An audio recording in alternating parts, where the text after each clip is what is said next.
Hello, everyone. My name is Victor Barrios, and this will be my learner lecture. And today I want to talk about when single sign-on fails, the Panera data breach. Um, but I don't want to only focus on what happened. I want to focus on why it happened and what it tells us about modern cybersecurity. The interesting part about this breach is that it wasn't some super advanced virus evolved. There was no malware, and there was no dramatic system crash. Instead, someone basically just got tricked into logging in the attackers. So what happened? In early 2026, a hacker group called Shiny Hunters they got access to Panera Bread systems.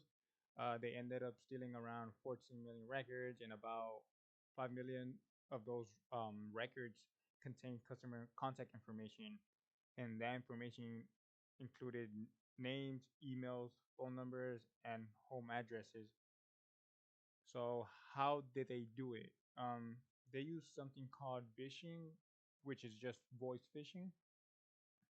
So basically, they called employees pretending to be IT support and convinced them to enter the login information into some fake websites that they got.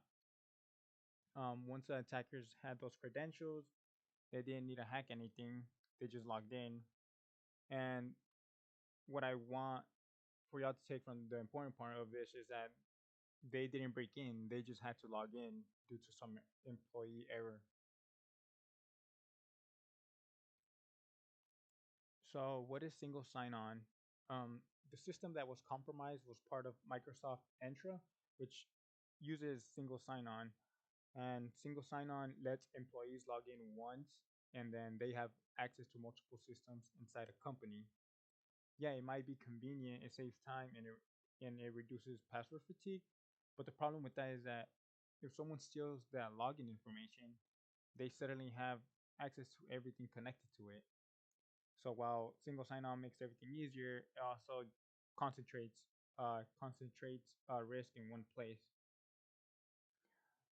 So if the identity system is compromised, the rest of the system just falls like dominoes.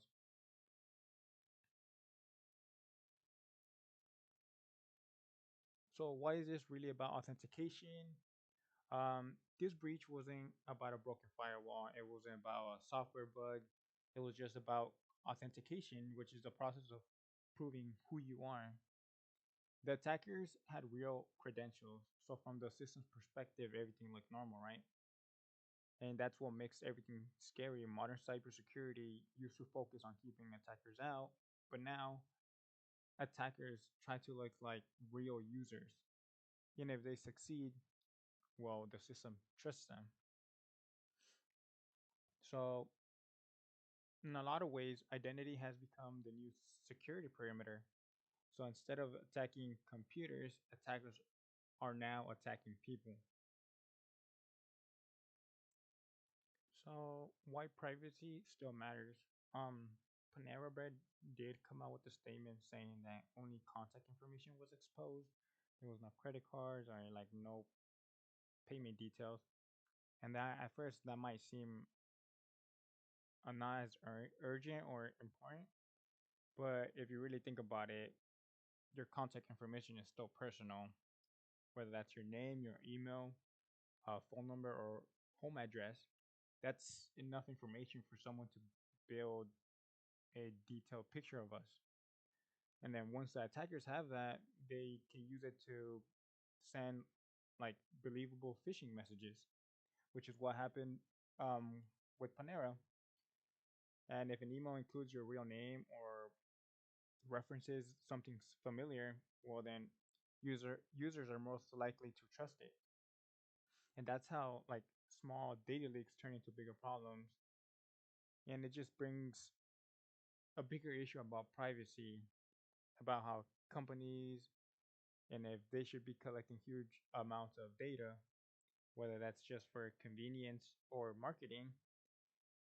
And the thing with that is that every piece of data they store becomes something responsible for protecting. Like they're responsible for it, and if they can't protect it, maybe they just shouldn't be collecting as much information in the first place.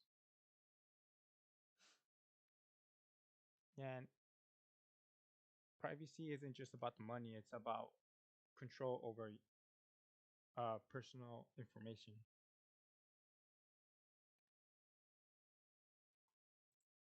So here are some discussion questions. Yes, you read it, but for right now, I'm only gonna focus on the first one. Is single sign-on more secure or more risky? And in many ways, single sign-on is more secure. It reduces password fatigue, which means employees are less likely to use the same passwords or just write them down, right? Um, it just allows companies to enforce strong password policies in one central place, and then it makes it easier for them to monitor the login activities and disable accounts quickly if needed. From a management and policy standpoint, single sign-on can improve security, but at the same time, it creates a different type of risk because everything is connected to one central system. If an attacker like steals those passwords or set of credentials, they could gain access from multiple systems at once. So instead of breaking into five separate doors, they only need one master key to open up everything. So it isn't insecure by design. The real issue is how it's protected. And then if it's paired with like strong phishing, multi-factor authentication, and continuous monitoring, it could be very secure.